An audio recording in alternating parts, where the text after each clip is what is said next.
বাংলাদেশের অর্থনীতিতে বিমা খাতের গুরুত্বপূর্ণ ভূমিকা রাখার সম্ভাবনা থাকা সত্ত্বেও 5টি কারণে খাতটি প্রত্যাশিত অবদান রাখতে পারছে না।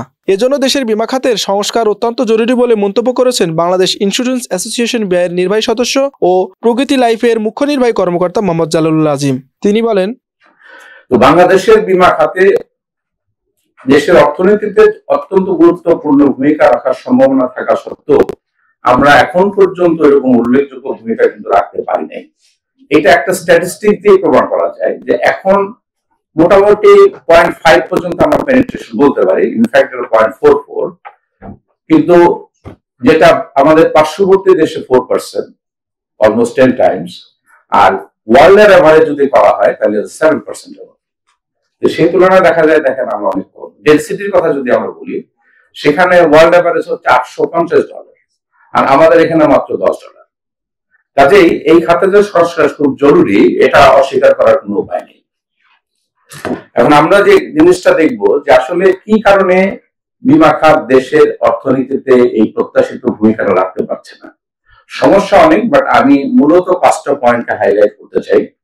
তার মধ্যে প্রথম হচ্ছে যে অনেক বীমা কোম্পানি বীমা দাবি পরিশোধ করছে না অথবা দাবি পরিশোধের সক্ষমতা হারিয়ে ফেলেছে।